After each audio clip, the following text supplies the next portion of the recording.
They made you laugh every week, but behind the scenes, they were living a completely different life, desperately hidden from the world.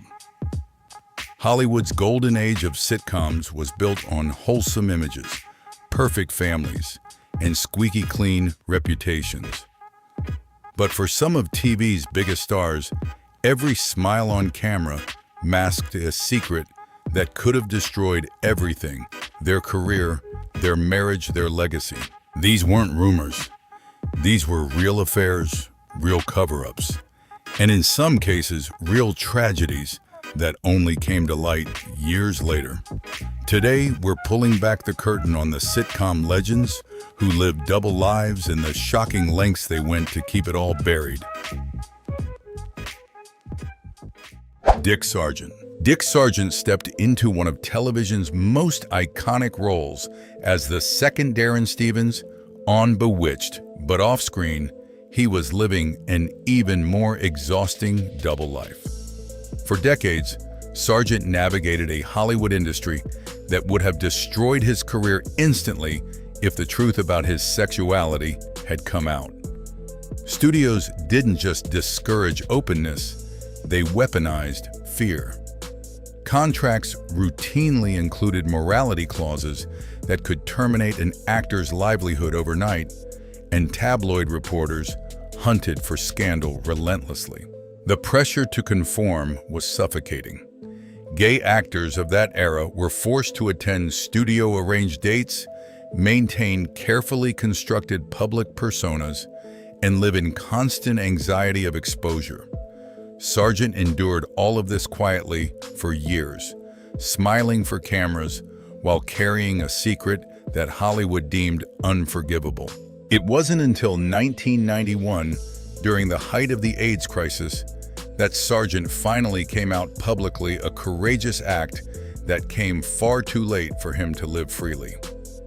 He passed away from prostate cancer in 1994, leaving behind a legacy both on screen and as a quiet symbol of resilience. Paul Lynde. Paul Lynde's campy humor and razor-sharp wit made him a television icon, but his flamboyance existed in genuinely dangerous territory. Hollywood squares turned him into a household name, yet the very qualities that made audiences adore him also marked him as suspect in an era rigidly obsessed with traditional masculinity. Lynde never publicly acknowledged his sexuality, a silence born entirely from calculated survival. Behind closed doors, he struggled deeply with alcoholism and isolation, carrying the crushing weight of living split between a carefully constructed public persona and a private truth he could never speak aloud. Industry insiders knew, audiences speculated, but Lynde never confirmed. The unspoken agreement was brutally simple: entertain us, but don't make us uncomfortable. He delivered one-liners that pushed boundaries without crossing them, a tightrope walk, demanding constant vigilance and exhausting self-censorship. Friends described a man genuinely haunted by what he couldn't say, someone whose brilliant humor masked profound loneliness. When he died suddenly in 1982, tributes celebrated his comedy, but never once acknowledged the enormous personal cost of his decades-long silence. His career thrived in the margins, but those margins were suffocating. Charles Nelson Reilly. Charles Nelson Reilly became a beloved fixture of 1970s game shows, his theatrical personality and razor-sharp wit making him utterly unforgettable on programs like Match Game. Yet his exaggerated mannerisms existed in a coded language that audiences instinctively understood, but couldn't quite name. Reilly's flamboyance was acceptable entertainment, tolerated as long as it remained performance rather than identity. He never publicly discussed his personal life, carefully navigating an entertainment landscape where true visibility meant genuine vulnerability. Behind the scenes, Riley built a decades-long devoted partnership with Broadway director Patrick Hughes, a relationship lived entirely in private. Hollywood operated on a quiet, cynical bargain. Certain performers could be delightfully eccentric, provided they never claimed space as openly LGBTQ+. Riley's humor felt safe to mainstream audiences precisely because it never challenged them directly. His personality was celebrated as charmingly quirky rather than authentically personal. When he died in 2007, obituaries focused almost exclusively on his remarkable career accomplishments, largely sidestepping his private life. Even in death, Riley's story starkly illustrates how Hollywood created comfortable space for certain types of queer performance while simultaneously policing actual queer lives and identities. Raymond Burr.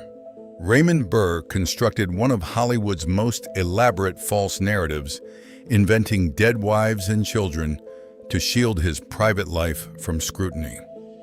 For decades, he spoke publicly about family tragedies that never occurred, building a detailed heterosexual backstory that biographers would later expose as complete fiction. The desperation required to maintain such extensive deception reveals the profound terror that defined his era. Burr's partnership with actor Robert Benavides lasted over 30 years. Yet publicly, Benavides was introduced merely as a business associate. Together, they built an orchid farm, traveled the world extensively, and created a rich shared life lived entirely in shadows. Perry Mason made Burr one of television's highest paid and most respected actors, but that remarkable success demanded constant performance off-screen as well. The fabricated stories weren't occasional white lies. They formed a comprehensive alternate biography he maintained with exhausting discipline until his very death. When Burr passed away in 1993, the truth emerged gradually through biographies and investigative journalism. His deception was never pathological.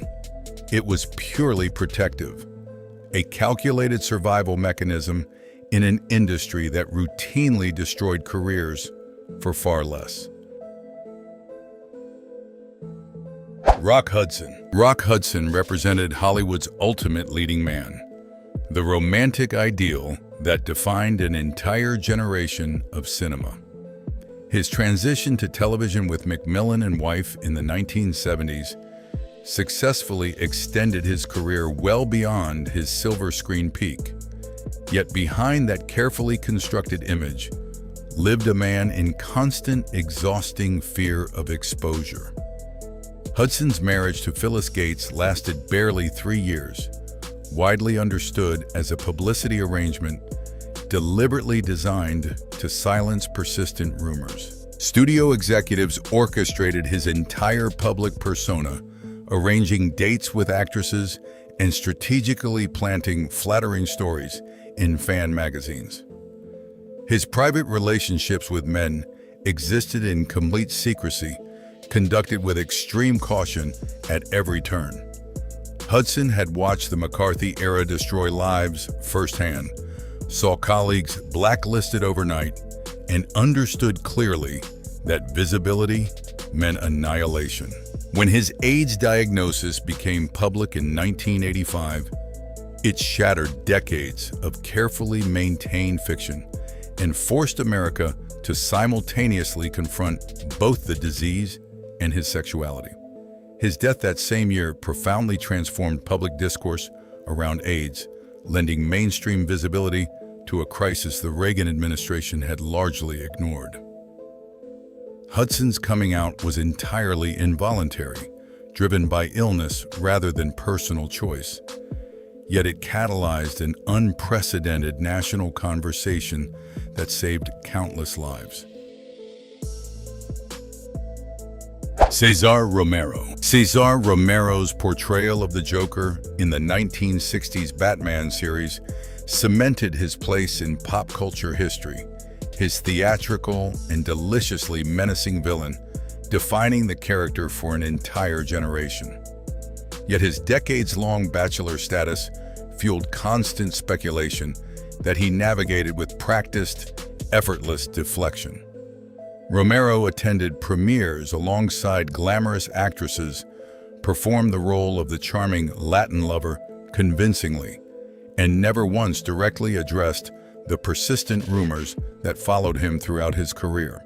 Hollywood insiders understood the truth, but public conversation remained carefully confined to speculation rather than acknowledgement. His remarkable career spanned from the 1930s through the 1980s, witnessing every dramatic shift in Hollywood's treatment of sexuality, yet he never felt safe enough to speak openly.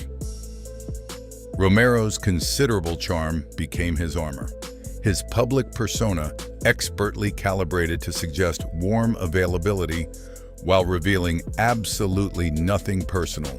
Friends described a deeply private man protective of personal boundaries in ways that quietly suggested painful experience. When he died in 1994, obituaries warmly celebrated his extraordinary six-decade career without addressing the questions that had followed him throughout his remarkable life. Romero's silence was never weakness. It was deliberate strategy, a calculated choice made in an industry that consistently and cruelly punished honesty. You said Rory Calhoun. Rory Calhoun built his career on rugged Western roles, embodying traditional masculinity in shows like The Texan. Rory Calhoun. Rory Calhoun built his career on rugged Western roles, embodying traditional masculinity in productions like The Texan. His tough guy image seemed absolutely unshakable. Yet behind it lived a man navigating constant grinding fear of exposure. Hollywood's Western genre demanded a very specific masculine performance, and any perceived deviation threatened not merely individual careers, but entire studio production investments. Calhoun's private life remained carefully and deliberately guarded, his personal relationships conducted in extreme secrecy. The Western genre's deep cultural significance made its stars particularly vulnerable. Their images were inseparably tied to American ideals of rugged manhood that left absolutely no room for complexity or nuance. Publications like Confidential magazine hunted aggressively for scandal, turning exposure into a ruthlessly profitable business model. Studios employed professional fixers to suppress damaging stories, but the omnipresent threat never truly disappeared. Calhoun's career survived decades of relentless speculation, but friends privately described the profoundly exhausting vigilance required to maintain his carefully constructed public image day after day, year after year. When details of his personal life gradually emerged following his death in 1999, they painted a portrait of someone who had navigated truly impossible pressures with remarkable endurance throughout his entire career, a survival story Hollywood preferred to leave untold. Will Geer. Will Geer's portrayal of Grandpa Walton embodied wholesome American values, making the contrast with his private life particularly striking. In the 1930s, Geer had a significant relationship with Harry Hay, who would later found the Mattachine Society, one of America's first and most important gay rights organizations. Geer eventually married actress Herta Ware, with whom he had 3 children, though he remained notably open with her about his sexuality throughout their marriage. His outspoken leftist politics and activism got him blacklisted during the McCarthy era, forcing him to retreat to theater, and ultimately found the Theatricum Botanicum an outdoor performance venue in California, simply to survive professionally. When the Waltons triumphantly revived his career in the 1970s, he had already spent decades navigating brutal industry persecution with quiet dignity. Gere's activism extended well beyond LGBTQ+ rights to labor organizing and civil rights, making him multiply vulnerable to conservative backlash.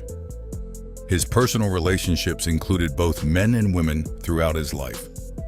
When he died in 1978, obituaries focused primarily on his acting legacy, carefully avoiding his rich political history and personal life entirely. Thank you for watching. Don't forget to like, share, and subscribe to the channel so you don't miss any new videos. See you in the next one.